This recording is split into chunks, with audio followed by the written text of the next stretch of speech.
For the first part of the hip series, we're going to practice hip flexion.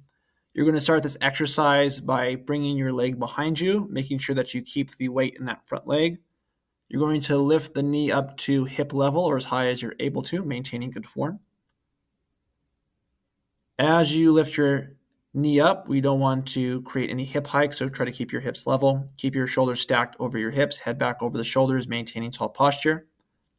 We also want to work with extension of the hips. So as your leg comes back, go into an anterior tilt with your hips. Your hips are tilting forward.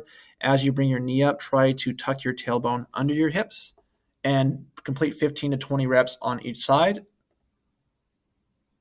And then as a variation, what you can do is you can bring the leg across the body, coming back behind you, bringing it to the outside. And so this is a little add-on exercise that you can do once you start getting really good at that normal hip flexion. And then every time your knee comes up, that's going to count as 1 rep. And the same thing, you can work up to anywhere from 10 to 20 repetitions and then switching sides. The next exercise that you're going to do is going to bring that leg outside of the body and then across the midline. And we're going to work into internal and external rotation of the leg. So as your leg comes out, you're going to sweep the foot out. As your leg crosses the midline, you're going to turn the leg in. And you're going to repeat this every time your leg comes out to the side. That counts as 1 rep. As you're bringing your leg back and forth, make sure that you don't turn your hips with you. We just want to focus on that leg turning in and out. Your shoulders stay in line with your hips. Your head stays back over the shoulders, working up anywhere from 10 to 20 reps before you switch sides. The next exercise, we're going to do these small hurdle hops. So we're taking our leg and we're stepping over an imaginary hurdle, bringing your foot out wide to the side, keeping your hips in line, trying not to create any hip hike. Shoulders stay back over the hips, head over the shoulders. You can place your hands anywhere that you want to.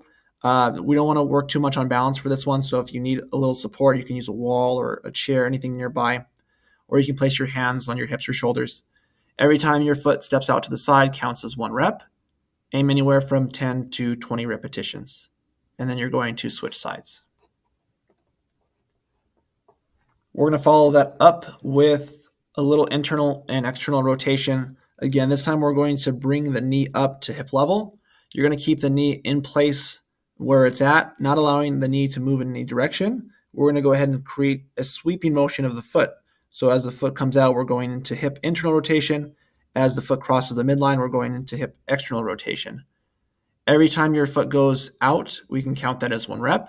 And really try to sweep the foot in as much as you can. Try to bring the foot out as much as you can, keeping the hips in line with the shoulders, head back over the shoulders. And we can do that from 20 repetitions, placing that down and then switching sides. And just as a variation, just to show you, if you can't bring your knee up that high, you can bring it up as high as you're able to, and you can still practice that internal and external rotation.